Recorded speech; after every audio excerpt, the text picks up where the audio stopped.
Hey, what's going on, everybody? This is Justin, the host of Extreme Health Radio, and I just want to let you know one really quick thing before we get started with today's show. As many of you know and are familiar with, all of our shows are 100% free. We don't charge anything for access to all of our 390 episodes that are over an hour and a half long. But we've recently gone to a commercial-free format. So what that means is that we're not going to be taking these breaks during the show anymore and breaking to a commercial and breaking up the conversation flow and all that. So all of our shows are going to be commercial free along with being free to access as well. So what that means is I want to let you guys know really quickly before we start the show. So this episode is brought to you by Relax Far Infrared Saunas. Now, if you haven't been onto our sauna page recently, there's a new video that we added with Dr. Rhonda Patrick talking about the benefits of sauna therapy on the body for longevity, for disease prevention, and for overall health and detoxification. And she talks about the benefits of the heat shock proteins, which helps prevent diseases and things. And it's just a really incredible piece of equipment that we have in our studio. And I want to make this available to you guys. So if you go to extremehealthradio.com/sauna, you can watch all of the videos and learn about the detoxification benefits, the overall health and energy benefits, the heart benefits, the anti-cancer benefits, and all that good stuff. So make sure to go to extremehealthradio.com/sauna. Okay, enough about that. Let's get on to the show.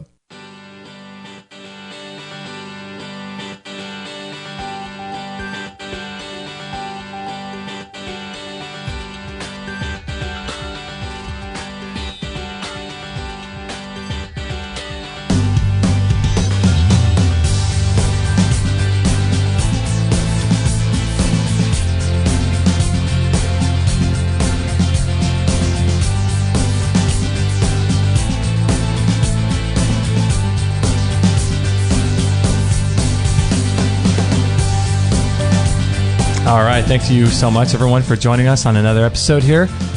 Another Friday. Another Friday. We're happy to be alive. Great day. A little overcast here in my voice in Southern California. Man, got to clear those pipes. Yeah, maybe you need your thyroid checked. Who knows? Maybe I do. We're going to be having a great show with Dr. Izabella Wentz today on hypothyroidism, Hashimoto's disease, autoimmune diseases, and all the symptoms that those particular conditions create. So this is an issue that's very, very prevalent in today's culture, in today's society. Lots of people dealing with this, and we'll be introducing her in just a minute. But I want to let everyone know that we do broadcast live every Friday morning at 9 a.m. Pacific time. So if you want to join us, we do a live show at 9 a.m. Pacific at extremehealthradio.com/live. If you want to join us in the chat room, make some friends. And what else? This is episode 390. So if you'd like to grab the show notes for this particular episode, you can do that at extremehealthradio.com/390. And you can grab the show notes and download them as a PDF later on during the podcast version of the show. And also, if you would like to join our newsletter list, you can do that. We give away some great bonuses. One is called Lessons from the Miracle Doctors, a great ebook by John Barron that sells for $20 on Amazon, and it talks about all kinds of cleansing and detoxification sort of protocols. So if you'd like to join us and grab that, you can text the word "Get Healthy" to 33444. Text "Get Healthy." People have been doing that, which is kind of fun. A lot of people have. A lot, yeah. I don't know how to do it. I don't have a cell phone, so I can't text myself either, even if I did have one. Can you? Can you do that? I don't know. That's good. I don't think you can. It's like having an imaginary friend. Right. Doesn't work out too well. It boosts your ego, though. Yeah. I've got one friend that will listen to me. Oh. So, yeah, we have Dr. Izabella Wentz, and her website is thyroidpharmacist.com, and she's written a book called Hashimoto's The Root Cause. She's all over the internet doing some great things, helping people with hypothyroidism and Hashimoto's disease, autoimmune diseases.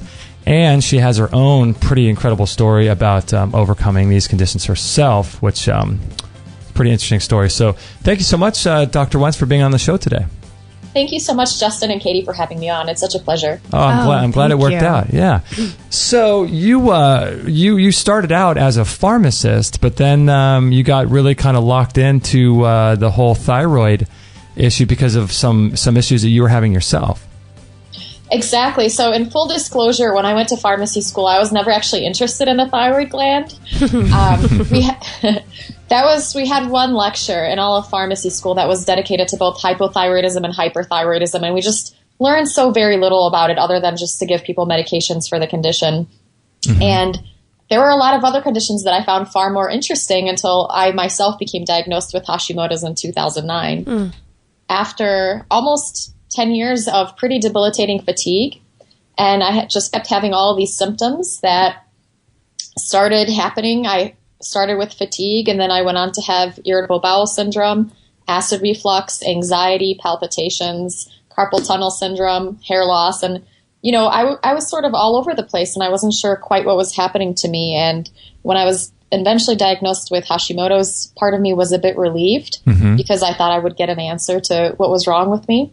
But another part of me wanted to know if there was anything I could do more, anything besides taking medications, if I could maybe stop the progression of the condition, if I can potentially reverse the condition. And that's sort of how I became, an accidental thyroid expert, because I had to be for my own health.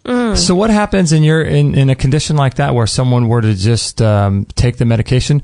What happens with Hashimoto's and thyroid? Because you were so young when you were diagnosed. If you just continue on the regular treatments, what happens to people? Does the medication over time have really bad effects on people? The medication doesn't have bad effects on people per se. The issue is that the medication may not fully control the person's symptoms. So a person taking thyroid medication, especially if they take the synthetic levothyroxine kind, which only has one of the thyroid hormones we need and not the one that's more active, a lot of times people, when they take that medication, they don't get a full resolution of their symptoms. So many people will continue struggling with fatigue. They'll continue struggling with cold intolerance, with their weight, with depression, a lot of the classical thyroid symptoms, because they don't properly activate the medication to the usable hormone. So that's kind of one piece of the puzzle. The other concern, and this was really my big concern, was that the medication doesn't stop the progression of the condition. So, when I was first diagnosed, basically, I was told that I would have to keep coming back and as my thyroid would continue burning itself out, so that my medication dosage would have to be adjusted. Wow. And so you were basically told that you were going to have to be on these medications for the rest of your life. Absolutely. And being on medications for the rest of your life is not the worst thing, especially if they're medications that are effective in controlling you well. But the other big fear that I had, and then, this was probably my biggest fear, is that autoimmunity can be progressive. So if you have one autoimmune condition, you're more likely to develop another autoimmune condition. So you were told that if you have Hashimoto's now, you may develop lupus, rheumatoid arthritis, or another autoimmune condition down the line. And that was the scariest part to me, was that this could be progressive and that there was nothing I can do. Is Hashimoto's something that's really hard to diagnose with people, or underdiagnosed? It's actually not that hard to diagnose, but it's very, very much underdiagnosed. So I kept going with the same symptoms. Probably every year I was going to a physical and annual physical and talking about most of the symptoms I was having. And, the doctors, unfortunately, I was working with at the time did not think to diagnose me. And I didn't have enough knowledge myself to really consider my thyroid as being the culprit of a lot of my symptoms. So they did actually test me for a thyroid condition. So they did give me a screening test known as the thyroid stimulating hormone test, the TSH test. And a lot of times that TSH number is going to fall within the normal limits, even when somebody has Hashimoto's, probably for like the first 10 or 15 years, that number might still be normal, because in Hashimoto's you'll get fluctuations of the TSH initially. And the other thing with the TSH number is when they first calculated the normal reference range, that's supposed to be, for normal people, quote unquote, they had people in there in the pool of blood who had thyroid disease because it's so common. And they also had a lot of elderly people who, Oh, that's my dog Boomer saying hello. Oh, cute. Sweet. We love dogs. Ours is laying right here, too. Ours is laying right here. She may bark in just a second, too. She might hear him and respond. Communicate. Yeah, exactly. That's funny. Before we were rudely interrupted, right? So basically the TSH, the numbers as they were calculated back in the day, they had a whole bunch of people in the pool of blood that they considered normal who were not normal. So they had people with thyroid disease and people who were elderly. And as we get older, our TSH number, begins to gradually climb up. Okay. So a lot of people would get their TSH tested and they'd be told that their thyroid gland was completely normal, where in fact, the TSH might have been elevated, or, the doctor wouldn't look for, the root cause or a deeper process that was going on. And so really the best way to diagnose Hashimoto's is going to be through thyroid antibody testing. So people will develop antibodies to their thyroid gland, and that's going to be kind of early in the process of the disease. And what that means is that the immune system has begun to recognize the thyroid gland as a foreign invader, kind of like it would a virus or a bacteria, and has started attacking that thyroid gland. And so is that what those other tests are, the free T4 and the free T3 and all that, the reverse T3? Is that what those are testing, or what are those testing?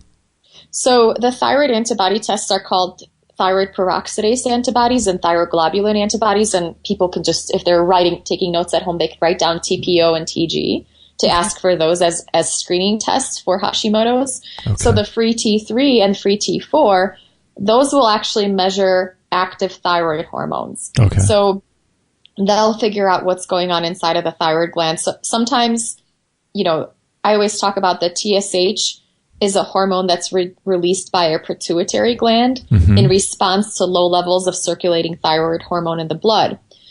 There may not always be a good communication between the pituitary and the thyroid gland, so getting around that is to measure the free hormone levels, the free T3 and free T4, which actually measure how much of the active hormone we have to interact with thyroid receptors in the body. And that's a very good test as well. But definitely, I would say if you're having some symptoms and you want to figure out if you have Hashimoto's or a thyroid condition, definitely do the thyroid antibody test, because those can be abnormal before you see the TSH being abnormal and before you see the free T3 and the free T4. And basically when you have these antibodies, this is the best time to make interventions to help prevent more damage to your thyroid gland, because it's much easier to prevent damage than it is to try to regenerate thyroid tissue. I see. So what are some of the symptoms of thyroid? I know you mentioned some of them, but I suspect that there's got to be, this has to be affecting a lot more people than maybe even we think, right? I would imagine this is a real big issue. Absolutely. And I just did a recent literature review of the latest and greatest papers on Hashimoto's, and looking at the prevalence rates, they rate Hashimoto's as affecting anywhere from 2.5 to 24% of the population, which is a huge range for sure. I would say that probably, anywhere from 1 in 5 to 1 in 10 women may be affected by the condition, and affects women more commonly than men. This is thought to the hormonal process contributing. But yeah, the symptoms, I wouldn't really go by symptoms alone as a diagnosis. You definitely want to do the tests, but the symptoms can really get you, when you think about what's going on with you, they can really lead you to thinking about whether or not you have a thyroid condition.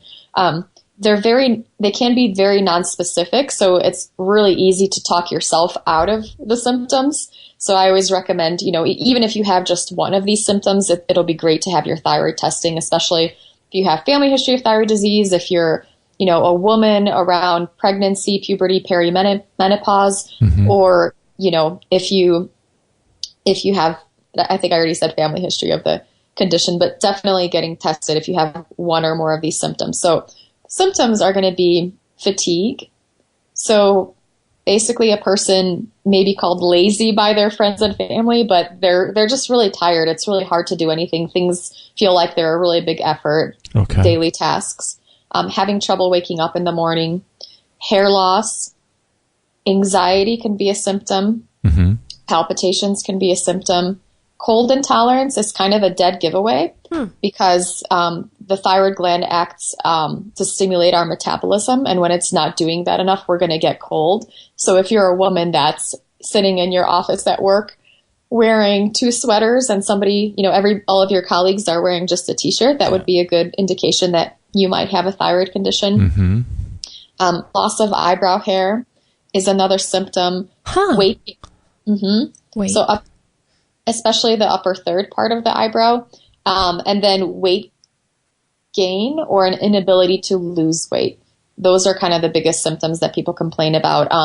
Brain fog, feelings of apathy, and even depression can also occur. One of the things I always recommend is if you're somebody that has been diagnosed with depression, anxiety, bipolar disorder, those can sometimes, the thyroid Hashimoto's can actually mimic those conditions, especially in the initial stages, because as we have an attack on our thyroid gland that's happening, basically the immune cells are going to be destroying the thyroid gland, and then we get a rush of thyroid hormone into the bloodstream, which can make us very anxious. And then as this hormone gets cleared out by the body and the liver, you can start having symptoms of depression. And that's easy to mistake for, either depression or a panic disorder or even bipolar disorder. So unfortunately, I've seen people who were misdiagnosed, hospitalized for these conditions and heavily medicated with antipsychotic drugs or mood stabilizing drugs, where, of course, giving them lifestyle interventions for Hashimoto's as well as potentially a thyroid medication would have been a treatment that would have helped them much more. What about things like, its connection with the adrenal glands and sex drive? And are those, or can they be related? Absolutely. So hormones work together in a symphony. So adrenal hormones are going to be very much commonly affected with thyroid disorders. So I pretty much assume that if somebody has a thyroid disorder, that they'll also have some sort of degree of adrenal fatigue or adrenal dysfunction. Okay. Some people think that actually the adrenal fatigue will precede the thyroid condition, so that actually you start off with having adrenal issues and then you're more likely to get a thyroid disorder. And it's kind of a chicken or egg thing, but they're definitely in feedback with one another. And, sometimes adrenal fatigue in the natural health community is a term that is basically talked about when people have issues with fatigue and stress levels and not producing enough stress hormones. And this is something that can be measured on an adrenal saliva test, when conventional medical doctors don't actually think it exists. So the only adrenal issue they believe in is Addison's disease, where 90% of the adrenal glands have been destroyed, is usually when that gets diagnosed, and that's an autoimmune attack on the adrenal glands. So I know people will often we'll talk about the adrenals and how important they are in thyroid, and they'll ask an endocrinologist to test their adrenals, and the endocrinologist will test them for Addison's disease and say that they don't have it.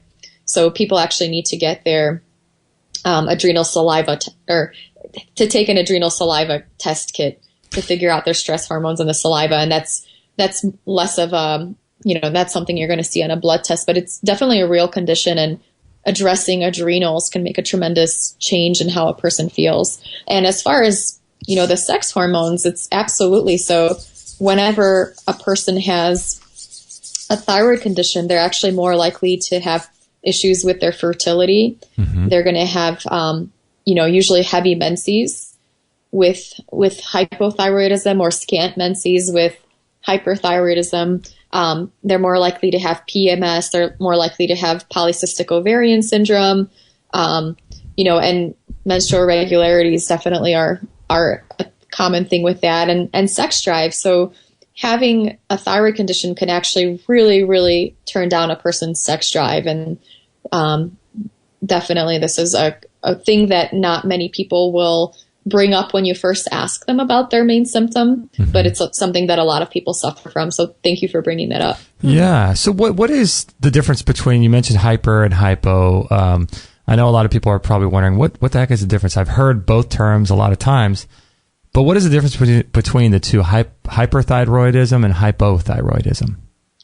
That's a very great question. And basically you think of both conditions as affecting the thyroid gland, but doing opposite things. So the thyroid gland, when we think about what it does, is it stimulates metabolism in our body, and it basically is kind of a go hormone. It says, okay, wake up, make more energy, burn the calories out of your food. Yeah. And in an underactive thyroid, we're going to have basically a slowing down of the body. So when you think about a person who has hypothyroid, you're going to think of a person who's kind of sluggish and slow, and things are moving very slowly throughout their body. So we're not creating enough heat.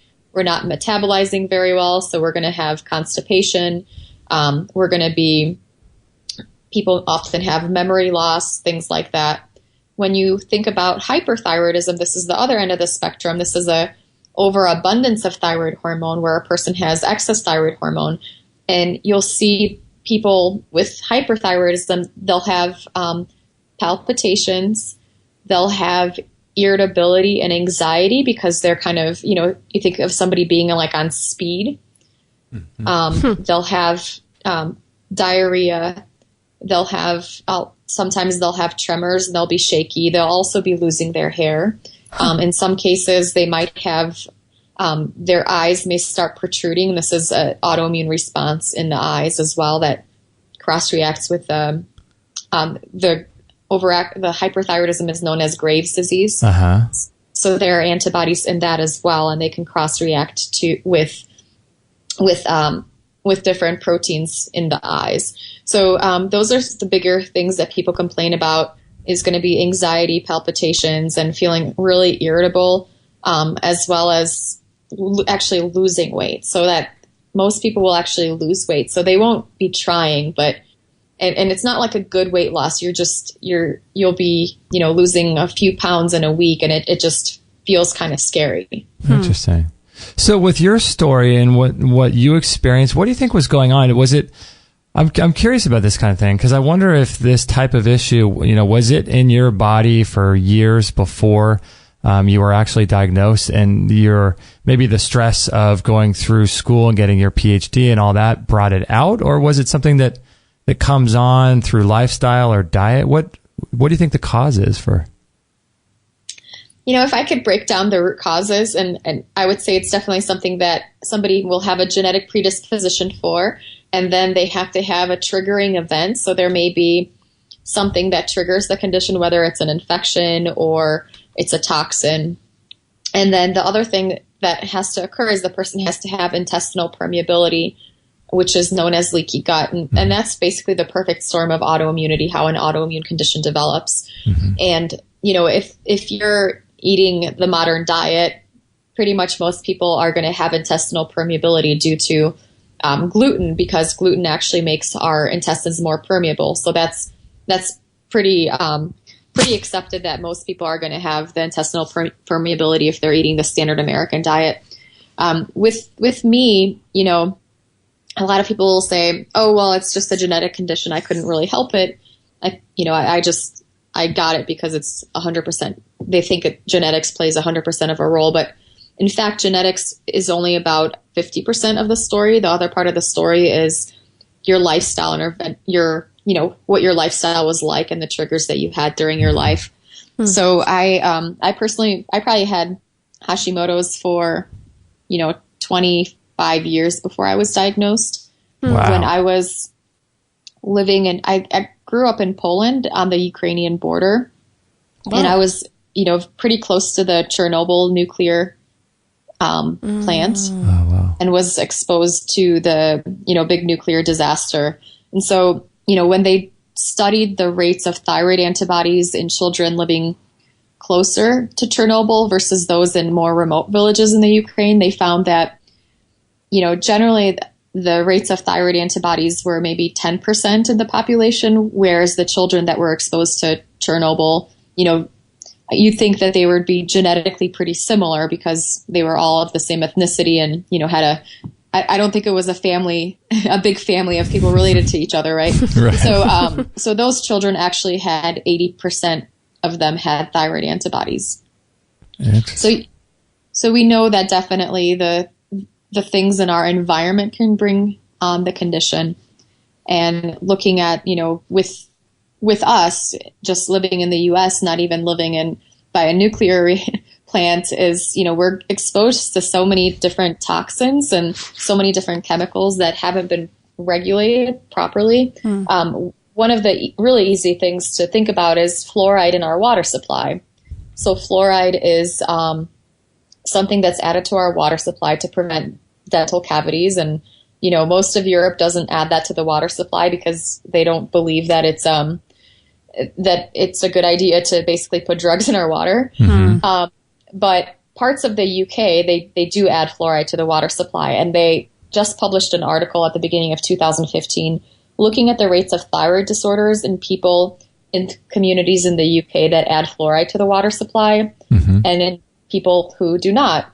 And so they actually found that the communities that had fluoride in the water supply based on the National Health System surveys had much higher rates of hypothyroidism than the communities that did not have fluoride. Wow. So, and fluoride is just one of the many, many chemicals that can potentially trigger thyroid conditions. That's amazing. How important is it then for people to get genetic testing as far as this stuff goes? Is it important at all? Does it play a big part in people's diagnoses? I would say I definitely am a big fan of getting testing like the 23andMe genetic testing to try to figure out what your SNPs are and trying to figure out what kind of things you can do to prevent the expression of the genes and how to properly, nourish yourself. So, for example, if you have the MTHFR gene SNP, then you need to be on methylfolate, which is an activated version of folic acid. So I definitely recommend that kind of testing. But as far as, getting genetic testing to see if you're at risk for Hashimoto's, there's a few different genes that are involved. And really, I think the study they did in the Ukraine kind of showed that a lot of us actually have those genes. So, I mean, it was basically based on exposure. So, wow. That's pretty amazing. We had a doctor in studio come in a couple of weeks ago, Dr. David Steenblock, and he's sort of the world's leading authority on stem cells, and he does a lot of great work here. And when he was in talking with us, he was giving us the whole biological process of what happens with ALS and I was going to say Lyme disease, but Lou Gehrig's and Parkinson's and things like that. And he gave us the whole thing. And part of the process that causes, according to him, ALS and all these other neurological disorders is what you said, the gut permeability, the leaky gut. And I just find it so fascinating that this leaky gut has implications on, I'm sure, cancer, heart disease, and just about every disease autism, that we're affected by. Absolutely. So the leaky gut is connected with a lot of different autoimmune conditions. So any kind of autoimmune condition, whether it's MS or, lupus, rheumatoid arthritis, Hashimoto's, Graves' disease is going to have that component. But scientists also discovered that there are other conditions which we don't really consider autoimmune that may also have the leaky gut component. And looking at the research, it was like, even schizophrenia and autism and asthma, cancer were on there. And so that's pretty, that's a pretty significant thing to really look at. And we talked about gluten as being one of the root causes of intestinal permeability, and people can have different levels of sensitivity to gluten. It causes intestinal permeability in everybody, but in people with celiac disease, they'll have intestinal permeability for days after they eat gluten. In people with gluten sensitivity, it might be for a few hours, versus in people without, gluten sensitivity, celiac disease, it might be for a few minutes. So there's different levels of spectrum of how much gluten can contribute to intestinal permeability, but it's not the only root cause. And, sometimes people will say, I'll have people that comment on my Facebook page or on my blog, and they'll say, why do you have a book called Hashimoto's the Root Cause? And it's, 400 pages. Isn't it just gluten? Yeah, right.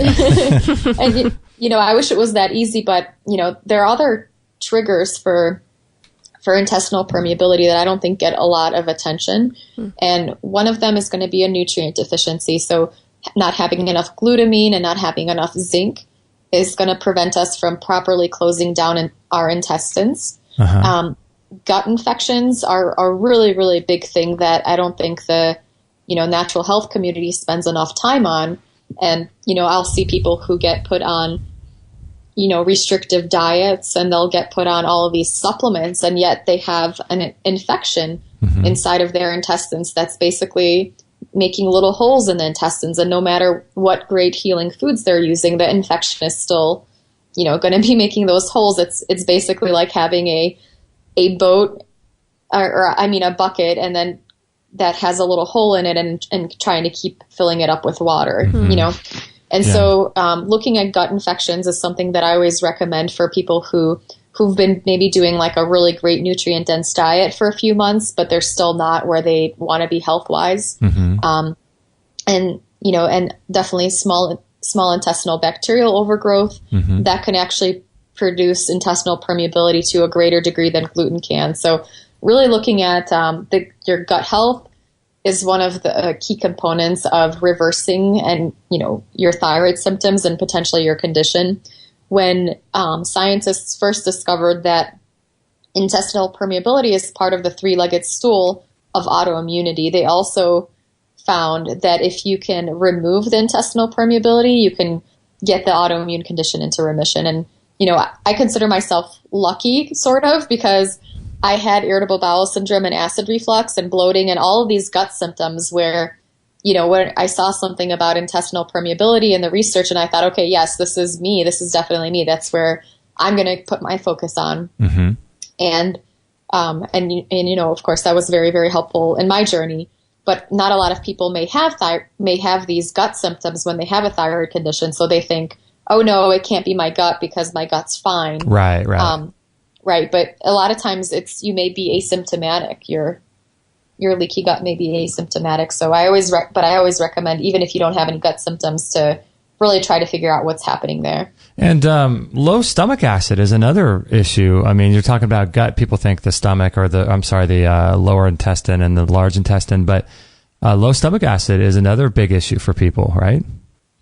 It's a huge issue for people with low stomach acid. So when I used to work in the pharmacy, we would often have kind of a fast mover shelf for medications that were very commonly dispensed. And thyroid medications, birth control, and then proton pump inhibitors were always on our fast mover shelf. And you'd often see people, taking all three. And a lot of people with Hashimoto's and hypothyroidism might have acid reflux or symptoms of, or quote unquote acid reflux, but symptoms that look like acid reflux is what's actually happening.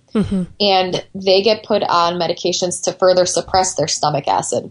But what's really happening, and this gets me so mad, and all the research has shown this, and there's a lot of papers on the effects of lack of thyroid hormone, the GI tract, and most people with hypothyroidism actually have either no stomach acid or very little amounts of stomach acid. And then the symptoms that they're experiencing that doctors, will tell them are acid reflux are actually symptoms of them not digesting their food properly. And when you don't digest your food, what happens is you're more likely to become sensitive to it.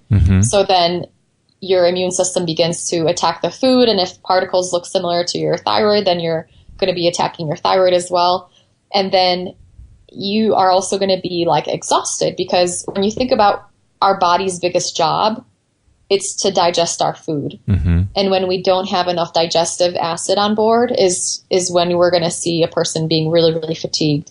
One of the things I recommend for Hashimoto's and people with thyroid conditions is to try taking a stomach acid supplement like betaine with pepsin with their protein-containing meals. And that can make a tremendous difference in how a person feels. For me personally, I started taking that supplement after already being on thyroid medications and being gluten-free and dairy-free. And I was probably sleeping for maybe 10 and a half hours a night. And that took me to, virtually overnight, once I got my dosage right, till 7 or 8 hours at night with waking up bright-eyed and bushy-tailed because I was finally digesting my food for the first time in who knows how many Who years. knows how long, right? Wow, that's amazing. We had a Dr. Stephen Hines on the show a while back from San Angelo, Texas. He's got a healing center out there in southern Texas and in Mexico. And he has this whole stomach acid protocol that he does. It's really interesting. He does, I forget what the actual protocol is, but he goes through and he slowly builds up the amount of stomach acid you can take, the amount of capsules you can take with a meal. And then he does this over a course of time, and then he slowly tapers the patient off of it. And the way he knows is that if you have a sort of a burning sensation in your stomach or a little tightness in your stomach when you're eating food, you'll lower the dose the next time. And he'll do this over the course of a year. And according to him, it helps to rebuild. It helps your stomach and body to be able to break down the food so that it can create the minerals it needs to be able to develop its own stomach acid once you're off this sort of year-long protocol he's got. But I know there's like Russian sort of not zappers, but tests you can do on your stomach acid. Have you ever heard of those things? I haven't heard of those. No, I actually do recommend the betaine with pepsin protocol, where you start off with one capsule with a meal, and then with the protein-containing meal, and then you kind of increase that with each protein-containing meal until you get to that burning sensation, and then you back up your dose by one less. So that's the protocol I recommend as well. Yeah, that's fascinating, because he was up to, I think he was taking like 7 or 8 capsules. It was just incredible. And so that just showed that his body was not making enough stomach acid. And that's just fascinating, because I'm sure there's reasons for people not creating enough stomach acid too, like maybe stress or who knows what. Stress can be a big contributor, adrenal dysfunction, like you said, not having enough of the nutrients on board to create stomach acid. And another thing could be an H. pylori infection. So if a person has an H. pylori infection, that infection in the stomach is actually going to help its own survival. The H. pylori bacteria produces an enzyme that actually destroys our stomach acid. Oh, really? Mm-hmm. My goodness. Sneaky thing, huh? Yeah, that's fun.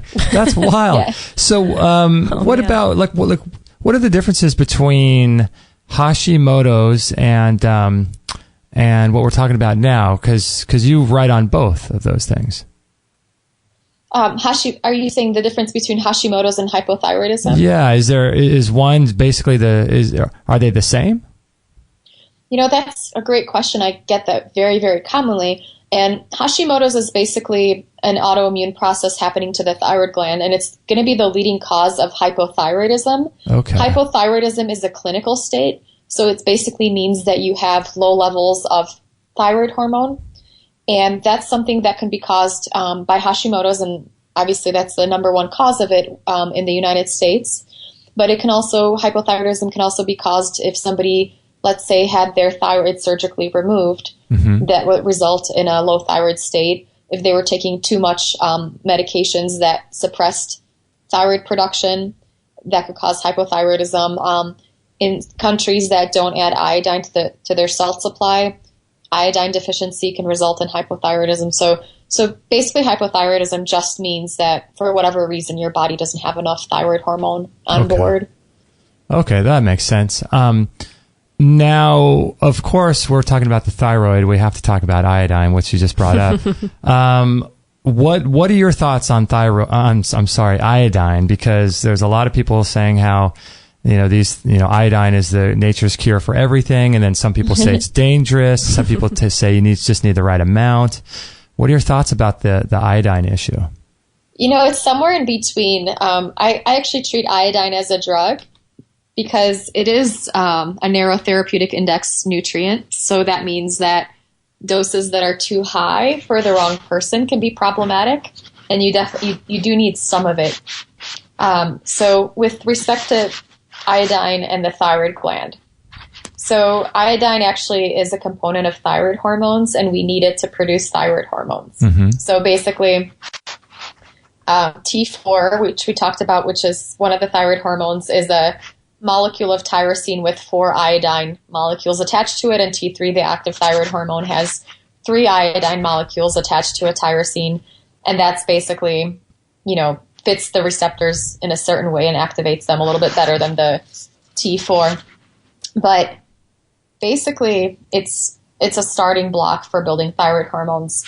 Back in the day, iodine deficiency was the primary cause of hypothyroidism. So if somebody had hypothyroidism, basically the cure for that was to give them more iodine, to give them more of the starting materials to create their own thyroid hormone. Okay. But public health officials obviously wanted to solve that problem, so they decided to add iodine to the salt supply. And this has been done in most industrialized countries so that people would not have this iodine deficiency problem. And what their efforts worked really, really well for not having iodine deficiency hypothyroidism. So this is pretty rare in the US and most of Europe.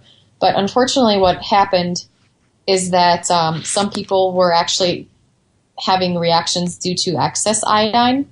So excess iodine has been recognized as an environmental risk factor for Hashimoto's and for potentially for Graves' disease as well.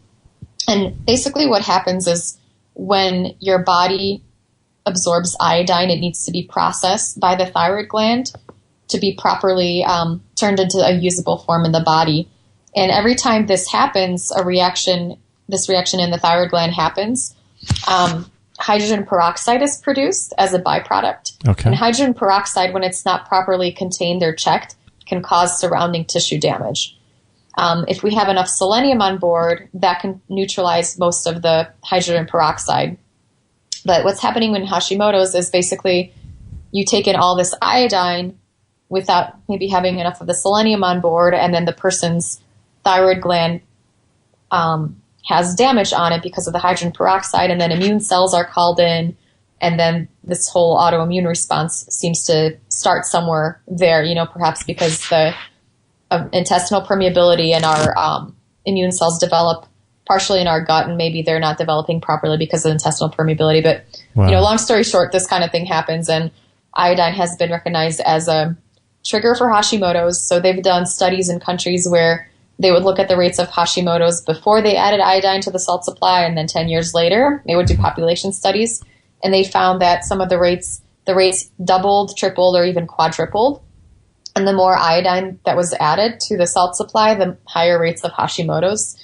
And wow. Yeah, so it's something that, I don't recommend people supplementing with willy-nilly. I've had some clients with Hashimoto's who were told that iodine is really great for the thyroid, and they would take really high dosages of it, and then they would come up with a TSH of 100, where a normal should be somewhere at a 1. They'd be bedridden. Thyroid antibodies will go up. So actually, excess iodine in some people can stimulate the autoimmune response and causes, a greater, basically speeds up the tissue breakdown process of the thyroid gland. So that's kind of the big controversy around iodine. If we kind of went a little bit deep into it, but that's fascinating. I would say for most people, if they don't have Hashimoto's, taking iodine would be fine. I'm not really too excited about taking it in super high doses, and you want to make sure that you take other micronutrients along with it. So like making sure you have enough selenium, enough of the B vitamins on board, because, nutrients work together in symphony, right? In balance. If you have Hashimoto's, then the doses that are present in multivitamins or prenatal vitamins are usually going to be fine, like 150 micrograms up to 200 micrograms. But then trying to do like the high dosage protocols may actually be more harmful. And I'll see people who'll say like, oh, I got more energy from doing the iodine. And then a couple of months later, they'll feel horrible. And if you actually test their thyroid antibodies, a lot of times you'll see that the reason they're getting more energy is because they're causing themselves to have more thyroid tissue breakdown, which rushes thyroid cells into the bloodstream, giving you access to more hormone. But that's definitely not the way to get more access to more hormone, right? Yeah, that would not be a good way about it. I mean, although it probably feels good at the time, it's overall long term. So if you were doing, if someone were trying to find out how much iodine they should they should be ingesting. Do you recommend like what they talk about, painting the circle with Lugol's iodine on your skin and seeing how quickly it dissolves, or how do people find out exactly how much like they should be taking? I wish it was that easy. Yeah. Wouldn't that be nice if we could just do that? But I don't think that's actually a very effective way to measure if you're absorbing enough. I think it's kind of a wives' tale to the best of my knowledge. Okay. They do have tests you can do. They're urinary spot tests. The problem is with those is they give you a population health. So if, let's say, you were to test 1,000 people on a similar diet living in a similar region, that would give you an indication of whether or not that population is deficient. But let's say fish are a good source of iodine, or seaweed. If you ate seaweed every single day, except for the day that you took your iodine test, then that wouldn't give you a really good indication of your iodine status, because the urine test only measures it for a very short period of time. So it's what did you urinate out within that period, right? So there's that test can be helpful. The urinary spot test, ZRT Lab does that. I'll often recommend that. And then trying to do a journal to see, in my book, I have a chapter on iodine, and I have kind of a general idea of how much iodine is in different foods, and trying to see how much you're actually getting, counting up your multivitamins. Actually recommend avoiding like kelp and seaweed because it can have really high doses of iodine, and those could be problematic for Hashimoto's. But generally, for most people, unless they recently had problems with iodine, I would recommend doing the amount that you'd find in a multivitamin, like 150 to 250 micrograms if they had Hashimoto's. Interesting. Okay, so it's very fascinating. And I wanted to ask you too, really quick, I know you got to tick off here in a few minutes, but in terms of gluten, we were talking about earlier, tell me if this is a wives' tale, because I think I read this years ago. I'm not sure if it's true. But back in the day, they used to have, our breads used to be brown, and so all the rich people didn't like brown bread, so they wanted it to be white. And so what they did was they removed the naturally occurring, I think it was some sort of thyroid or something, or not thyroid, but iodine that was in the bread, and they replaced it with bromine. And as a result of that, the naturally occurring iodine that was in the bread was not there, but then the bromide prevents us from uptaking iodine, so it becomes this dual problem when people are eating bread, aside from the gluten issue. Is there any truth to what I was just saying, or is that all just wives' tales?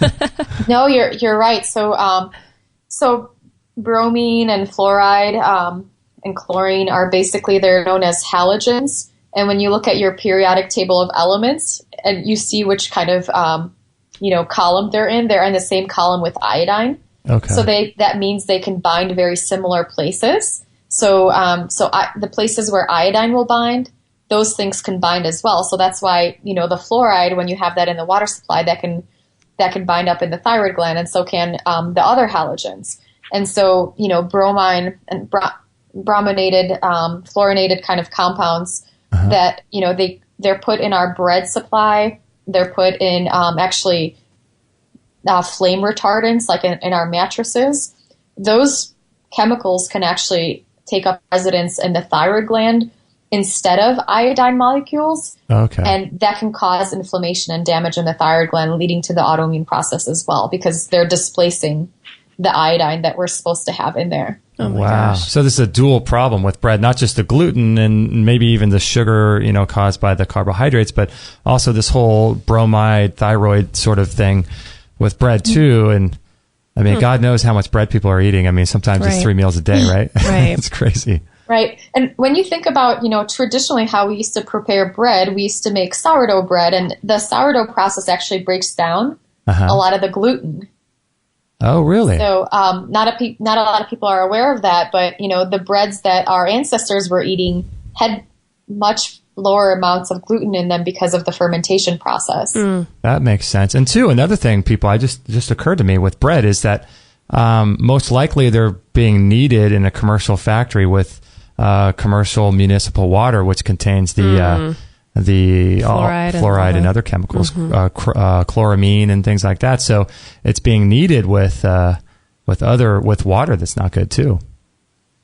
Yeah, absolutely. It's something that is one of the first things I recommend for people with Hashimoto's is to, consider going on a gluten-free diet. And it's something that in some cases can result in a complete remission.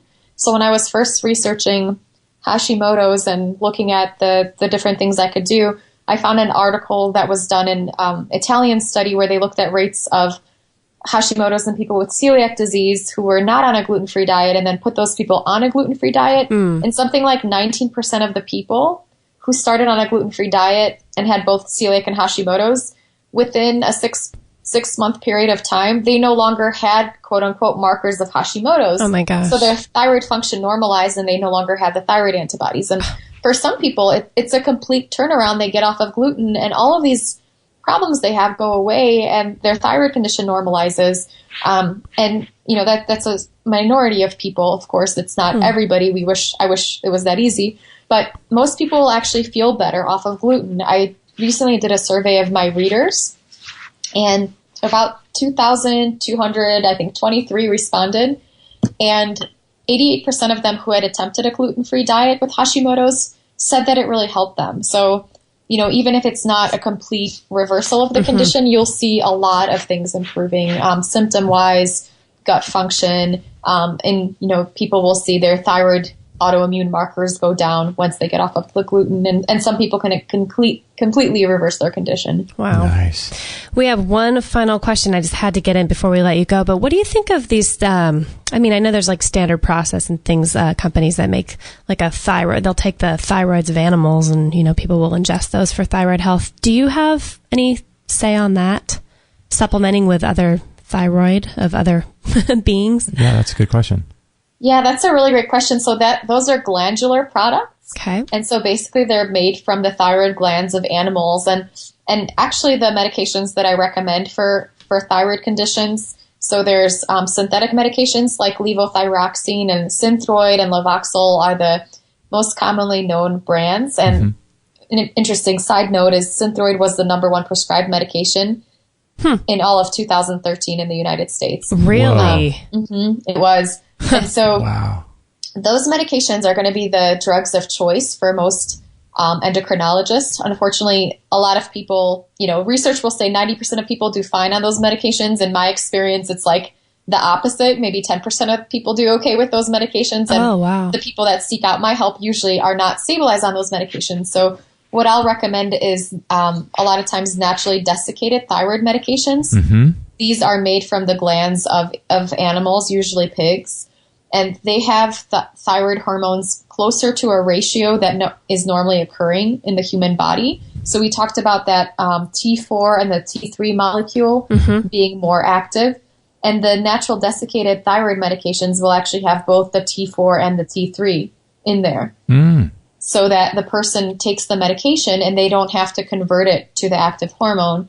And this often results in the person feeling much, much better and having better outcomes as far as how they feel. And this can also be made through a compounding pharmacist, like as a T4 and T3 compound.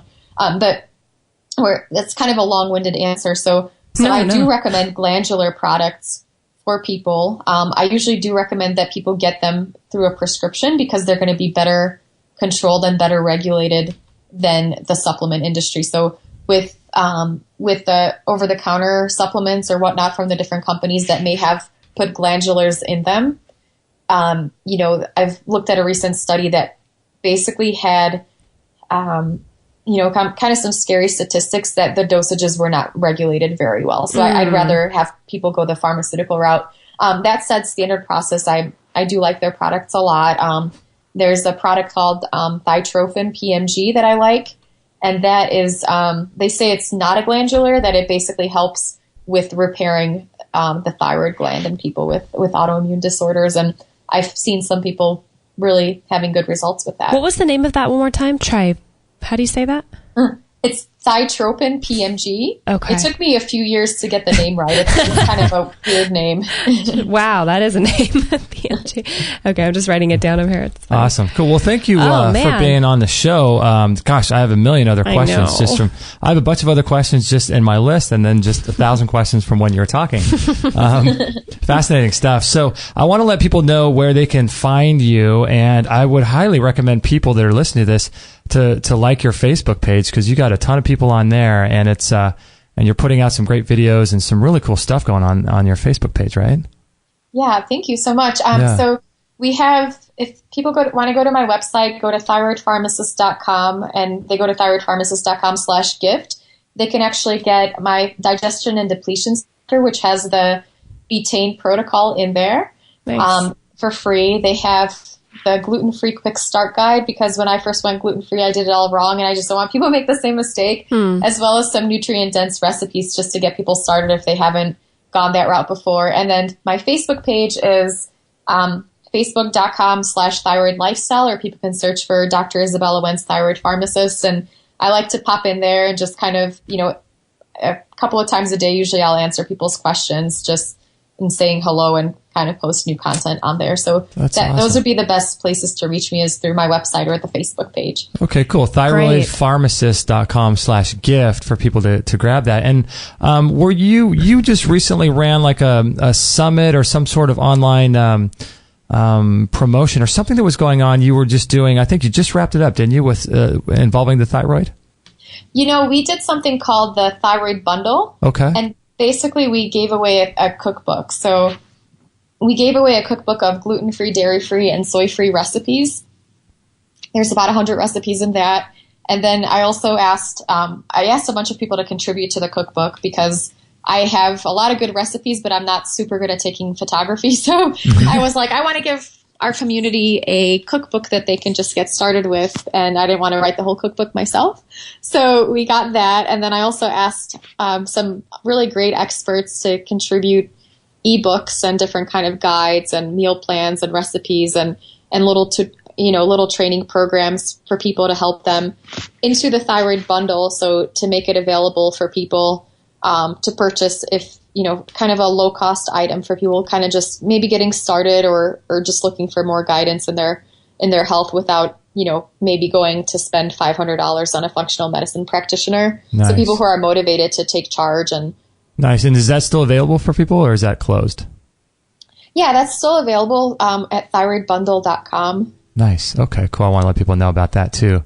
Awesome. So thyroidbundle.com, they can just pick that up and get access to all of what you were just talking about. Yeah, absolutely. Great. Nice. All right. Well, thank you, Doc, for being on the show, spending some time with us. And I apologize for the late start, but thanks for spending some time with us. Thank you so much, Justin and Katie. It's been such a pleasure. Awesome. Thank you. Hang on the line really quickly. I want to close out our live show, and I'll be right back when we're off the line. I want to thank everyone for joining us in the chat room. Lots of great questions. Thank you so much for joining us. We really appreciate it. We'll be back next Friday with 2 shows, right? Yeah, we will actually back to back. 2 shows, yeah. So if you join our newsletter, you'll see who the 2 shows are, and we got some great content coming out next Friday as well. So thank you, everybody, for joining us. Happy Friday and happy thyroid. Happy Friday, happy thyroid. We'll catch you guys on the next episode. Awesome. Thank All right. you. Well, thank you for Doc for being on. It's and really informative. have a great weekend. Yeah. Okay. You guys have a great weekend as well. Thank you so much. Okay. Thanks a lot. Thank you. Take care. You too. Bye-bye. Bye-bye. Bye. Well, there you go. Episode 390 is in the can. I wasn't ready for it to be in the can. What's that? There were so many more questions. I wasn't ready. I know. I feel bad. I know she was for on a time. tight schedule, but yeah. There's a lot of questions in the chat room, and I had, like I said on the show, I had a ton more myself. I know. With everything. We didn't talk about like, what do you call that test? Which one? The The test? 23andMe? No, not the 23andMe. What do you call it? The ultrasound. Oh. People can do ultrasounds for their thyroid. Gosh, we I haven't wanted to had- ask her about that. Gosh darn it. I wanted to ask about, a lot of people are doing low dose naltrexone, which is that pulse medication for people to do. I think our friend is Our on friend that is too. on that.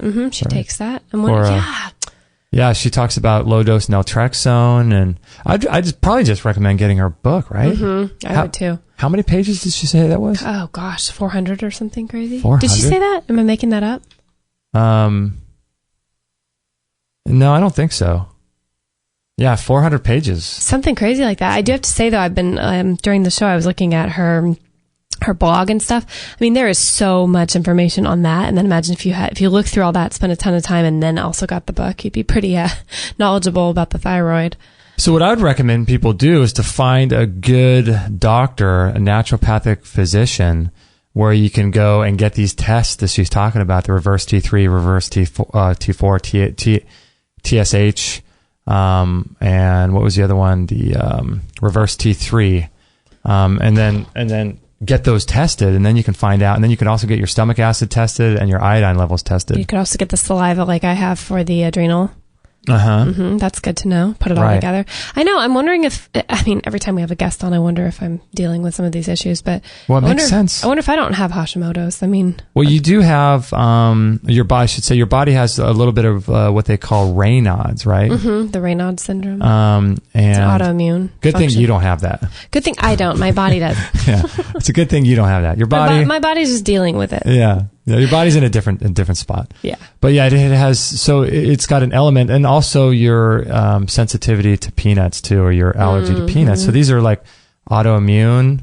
Well, and right here in the middle of summer, we're sitting in this warm room and I have freezing hands and feet. I mean, I do have the sensitivity to the cold, and that's what Raynaud's is as well. So I wouldn't be surprised if I have Hashimoto's. Actually, on her website here, way down on the blog, way down there, it's hard to even tell how to get there, but there's Which one is it called? Blog article called Heavy Metals, Hormones, and Hashimoto's. Ooh, let me search for that. And I'm thinking, man, I have heavy metal issues. My body is dealing with heavy metals and hormones. And I thought, wow, a lot she's saying about the Hashimoto's thing. I mean, that's what's so interesting is you could have a ton of those symptoms or no symptoms at all. And that's what's frustrating and amazing about these kind of things. Cause I wanted to ask her on the show, but we had to wrap it up about sometimes during the month, and I believe it's hormonal, I'll feel when I swallow like a lump in my throat, and it's not like a sore throat kind of a thing.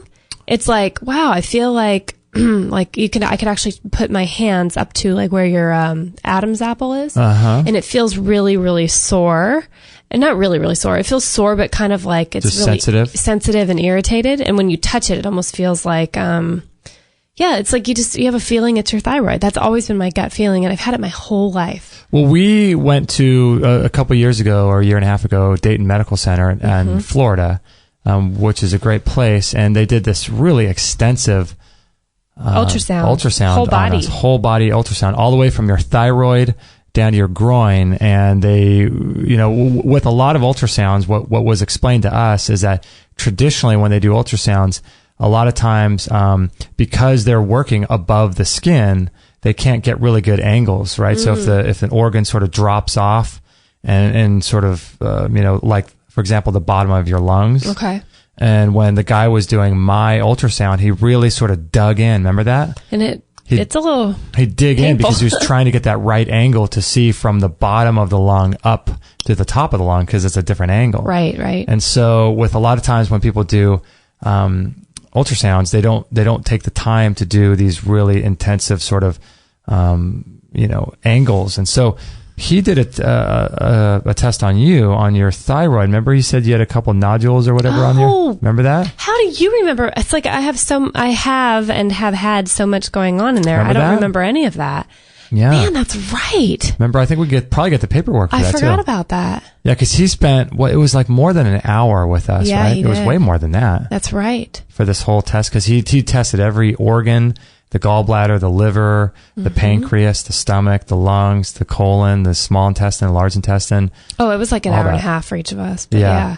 That's right. I'm so glad you mentioned that. The nodules on the thyroid. Because it makes sense that you would have, probably do. I've got hair loss, right? So, I know there's all sure thyroid things, huh? Yeah, I'm sure it's, it just affects men. I think women lose their hair too, but it's just, I think that we're all dealing with this. I would imagine. I wanted to ask her too. I wish she didn't have to leave. I know. But I wanted to ask her about our, living on the West Coast and anyone living on the West Coast with the Fukushima thing. Yeah. I wonder if there's an issue. I wonder if there's something she's written about that on her blog. Oh gosh. I mean, she's the poster child for living right by Chernobyl, and it's funny. I had no idea she grew up over there. You would never know, would you? Yeah, she had no accent. No accent. That's crazy. Her mom, I was looking on her website, her mom's a doctor. Oh, really? With a crazy last name, so I'm assuming she has that. I'm sure that's where her mother was from or something. But yeah, for her to have no accent is pretty funny. Yeah, there was a lot of questions about that. What was my other question for her? For people who don't have a thyroid, who have had their thyroid removed. I was going to ask that too. Because I know like 3 people that don't have their thyroid due to thyroid cancer or thyroid issues, just opted to have I don't know if they opted, but they agreed to have their thyroid taken out completely. And that just goes, like your stomach just kind of churns thinking about that. It's like when you hear of someone getting their gallbladder out. I mean, I know people can live without these things, but it's not ideal. And what can we do to what would someone do with no thyroid, honestly, Yeah, they would be such a rare and unique case because, I mean, you'd have to now, because even what she was saying about iodine and you know, not taking too much and getting your levels checked and making sure, because if you take too much, blah, blah, blah. I mean, like even just a normal person taking too much or too little iodine is an issue. But then if you don't have a thyroid at all, then it's like you're in a whole different category where you need to really kind of be on top of this stuff. Because, I mean, I've heard people talk about how our body is a hologram. And everything that one organ does, the other organs can pick up the slack for an organ that's not there. Like if someone doesn't have a gallbladder. Right. Your liver will take more on. Yeah. Right. And every organ too, because there's functions that the liver does that the lung can do. And so if the liver's processing and doing the functions of the gallbladder, then it can't do XYZ functions, but the lung can do a couple of those functions. So the lungs will do a couple of those functions. And then the lung, instead of doing what it needs to do, is spending time doing something that the gallbladder should be doing. Then the heart can take over for some. And so our body just sort of picks up. Gets taxed, though. It gets taxed. And like she was saying, the biggest stress on our body for our whole life is just eating food. Like that's the number one stress. Who would think? I can't believe that she grew up in a place like that, and but she says she thinks she had Hashimoto's for like 25 years. Yeah, which is crazy. Whew. It shows that all that can be. I mean, that's the biggest thing when you think like natural disasters, though, with nuclear stuff and all kinds of waste. You think thyroid, and that's why they have those in our community. I mean, there's a power plant being shut down currently, but it's like less than 2 miles away. And remember how you can. I don't know if the city. Was it the city you could get them through? But they had these thyroid pills. Oh, really? That you could have as emergency in case something happened, that you pop those right away and protect your thyroid. Everyone's so concerned about that's the first thing you protect, the first, armor to put around you if there was a natural disaster. So it makes sense that, the protective benefits of iodine in an emergency situation can probably keep a lot of people from going into a tailspin. Downhill. But that's amazing. I know, and we didn't get to ask her about the regeneration of the thyroid, for people whose tissues are damaged. I mean, I know she says prevention, obviously, with anything is better, but yeah, to what extent has she seen stories of people? But, again, on her blog, I just have been scrolling through it and haven't been able to read anything yet, but there's just story after story of these, there's like people that have overcome it. Yeah, success stories, and I would highly recommend everyone look into that because it's pretty encouraging, actually. Yeah, success stories are always cool when you're going through something, because it's one thing to listen to a doctor. I mean, it's cool that Dr. Wentz went through this, but oh my gosh, she's a success story too. But a lot of times with doctors, I mean, they're just working in the field, right? And they don't have any personal experience themselves with the particular disease that they work on. So right. It's cool. Isn't when that you interesting? Talk to people that have overcome it. I know. To be so passionate about the thyroid is just so cool. I think that's cool. It's a gland that people don't pay much attention to a lot of the time. I went on her Facebook page and I looked at some of the pages that she liked, and it's so funny. There's like Thyroid Mom Facebook page. There's Hashimoto's dad or Hashimoto's husband. I love Hashimoto husband. But Hashimoto marathoner. Yeah, all these people that are just really. But think about how many people, like she was saying, 1 out of 5 or 1 out of 10 women even struggle with this. I mean, this is why everyone's just so sick. If everyone could get the proper testing and get their levels Correct. Imagine how much our society would just be thriving. Because I know with my, struggling with different things in the last few years, like it does take so much energy out of you. You just don't have anything left to give back, whether it to be your job or your family or just everyday life. You just want to take a nap in the middle of the day. So imagine just, that many more, 1 out of 10 women got their levels straightened out. Or men too. Anybody. You're right. You're right. Anyone. But just be able to kind of reintroduce their best self into society, Right. Imagine what that would do as a whole for the world, for your family, for yourself, and the depressive aspect of it. Imagine you'd be a lighter person to be around. You'd be feeling a lot sunnier about your, your whole disposition would be changed. I think one of the things I got out of what she was talking about was like, I think it's important for all of us to look at our lives and see how we're being stressed, because we don't really think about food as a stress. I don't. You know what I mean?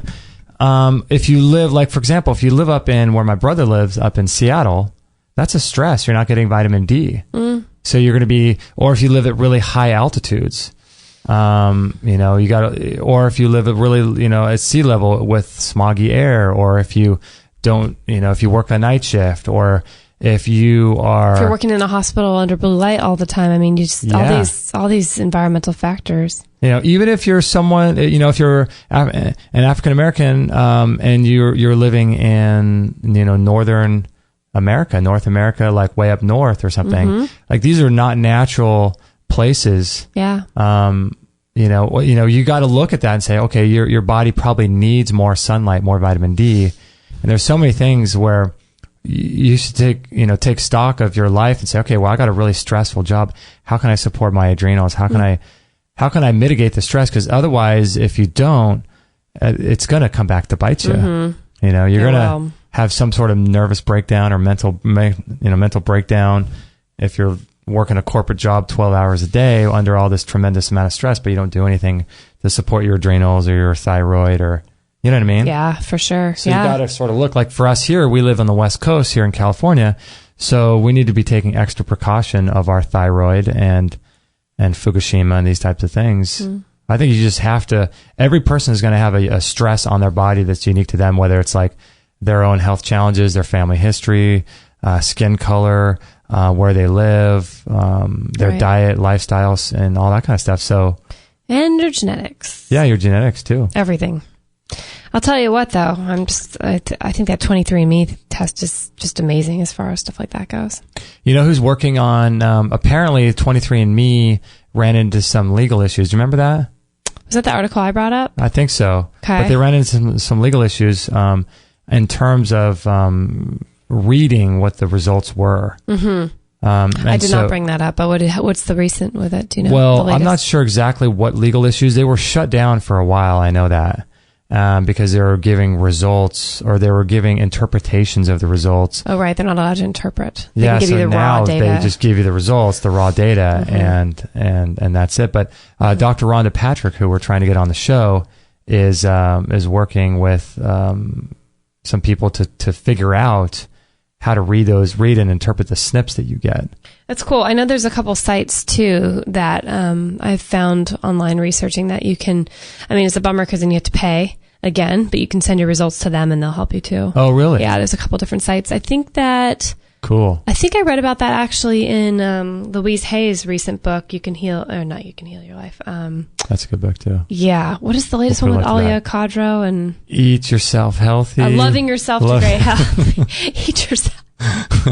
When you don't have anything else to eat, become a cannibal. Eat yourself healthy. Loving yourself to great health. But they talk all about the MTHFR gene and the 23andMe testing for a lot of different reasons other than thyroid, but just to be a little on top of what it is that you might, have a predisposition to. Have you had what is it, MTHFR? MTHFR. You know what? I've been meaning to get it for months now. And yeah, I know, MTHFR. No, it is still on my list to do. Is that part of the 23andMe test or not? Yeah. Oh, so if you get to 23andMe, you'll get that too. Right. Really? And what is that test? The MTHFR? It's for the mutated genes for the methylation. Because methylation's a big issue. In Louise's book, they talk all about the importance of, it kind of sounds like as rampant as Hashimoto's, where so many people have this and they just don't know. So if you can get that and just an overall idea of what's going on, I think it sounds like a great idea. But they did mention in the book the other sites listed to be able to take your raw data and send to get to understand them, because nobody knows what to do. Is it expensive? You probably didn't look, huh? I didn't look into it. I wonder if it's expensive. I don't know. But you know what? I mean, this is the type of stuff that you should be spending money on. Be investing in yourself. Yeah. How fascinating was it that she talked about the gut permeability and stuff like that? It all goes back to the gut. Yeah, like cancer.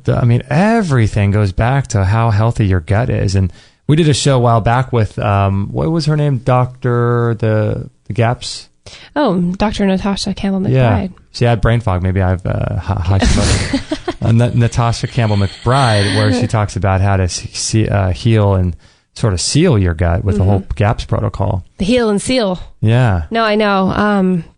I still am out as far as like how to actually heal your gut, because a lot of things, I don't know, everyone's situation is just so individualized, like I'm in a place right now where I would love to do GAPS, but there's things about GAPS when I read it that that don't seem to resonate with me, that my body doesn't do well with a raw egg in a soup, or there's just certain things that I feel like at certain times make more sense for you.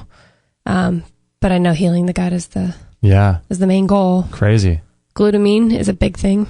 Glutamine. Mm-hmm. We didn't even talk about tyrosine, which is another amino acid that people should consider taking if they have Hashimoto's. Wow. Well, a lot was uncovered, but you can go over and check out her website. I highly recommend it. Thyroid Pharmacist. How many? Has she written a lot of articles? There's a lot on there. Look at that. Yeah, she's written a lot. Yeah. Micronutrients in Hashimoto's. Wow. Bone density. That's crazy. It's so bizarre to me how a green smoothie can help your thyroid. I know. The bundle cookbook. Turmeric for your thyroid. It's just amazing to me that we have so many health problems, don't we? We are a sick culture, aren't we? We're a sick culture. I know. One more reason to just start doing your research and protect yourself as much as you can. And, we get the resounding, I don't know if we've ever had a guest on here on our show in the 3 years we've been doing it now, talking about how important it is to eat gluten or add certain things into your diet, Or to not eat gluten. Yeah, or to know how important it is to eat gluten. We've never had anybody say that. Oh, right, everyone agrees that there's certain things that are just not going to be healthy for you. Yeah. So even just little things like she was saying, if you don't have major problems with Hashimoto's or thyroid, but even if you did give up gluten, try it and see how you feel. Like you might have issues go away that you didn't even know you had, and that might be a quick, easy fix for a lot of people. Mm-hmm. That's what happened with Danielle Walker that we had on our show. She was suffering from she was almost dying. Crohn's, right? Crohn's disease. Or, no, the other one. Colitis? Ulcerative colitis. Oh, really? And, she was blood transfused and she was down to you can look at her website. Her bones were sticking out. Pictures. It was just gnarly looking. But, she cut out gluten and grains and it just completely changed her whole life. That was her answer. And she's one of those lucky people that Dr. Izabella today was talking about. Wow. And made all the difference. And here she is, a New York Times bestselling author. Check out her cookbooks if you guys don't know about them. They're great. Against All Grain. It's pretty great. Good stuff. And then her Facebook, Thyroid Lifestyle. Good stuff. I'm glad that she's doing the work she's doing. And it looks like she's really doing a lot of good work in the world today. Thyroid health. Awesome. All right, so I think we're going to close out the show. I want to thank everyone for joining us. This was episode 390, so if you want to get links to the articles that we mentioned on Isabella's website that I just mentioned, we'll have those at extremehealthradio.com/390. All right, and I also want to thank everyone, first of all, for donating to us on Patreon. We're really are great appreciative of that. So if you go to extremehealthradio.com/support, you can find out how to do that, and you can donate on a per podcast basis. So we really appreciate it because all these shows are free and they're basically sponsored by you guys. And so the fact that you donate to us on a per podcast basis really helps. So please consider doing that. Some people donate, $15 a show. Some people donate 25 cents a show. So if you have whatever money you have, if you're able and you would like to do that, That would help us pay the bills. And not only that, it helps us to pay for our dog food, because this is what we do full time. So we're trying our best to become sustainable. So we have to pay our rent, our food, and everything. So electricity. So we appreciate everyone who makes this possible, and especially doing commercial-free shows. But I wanted to say also that I wanted to mention the sponsor for today's show, which was our Relax Far Infrared Sauna. And this is a tool that I think is amazingly powerful for helping detox. And there's a new video on our sauna page you might want to check out from none other than Dr. Rhonda Patrick.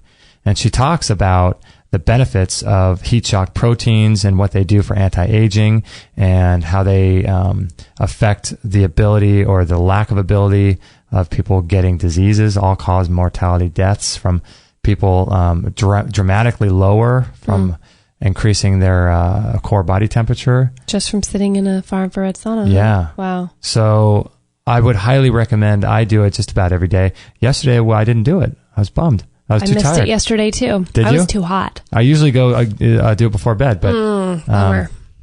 Well, there's always today. There's always today. So check out the sauna. I think it's one of the best health tools that we have, and I recommend it to everyone, whether I talk to them in person or on the radio show. So that is at extremehealthradio.com/sauna. And is that it? Gosh, I want to go sit in it right now. My hands and feet are cold. My thyroid needs a little loving. I know, right? All right, everybody. Thank you for joining us. We're going to be back next week for episode 391 with a couple of different shows. So stay up to date with that. Sign up to our newsletter, too, if you want to stay up to date with all of our shows. And how do they do that? They can just go to our website, Extreme Health Radio. Actually, they could text. How about this? I know. That's what I was hoping you'd answer. Go to extremehealthradio.com/subscribe, or you guys can text Get Healthy to 33444. That's right. And love that little tool. Magic will happen. Magic will ensue. So yeah, if you want to stay up to date with everything we have going on, do that, and let us know how we can help. And that's it, right? Love you guys, and we will catch you on the next show. Hey everybody, this is Josie, Justin's mum. Don't tell him, but I know he would absolutely be really happy if you would sign up to his free weekly newsletter. And don't forget to share this with all your friends. This is the buzzing bumblebee signing off. That's so good.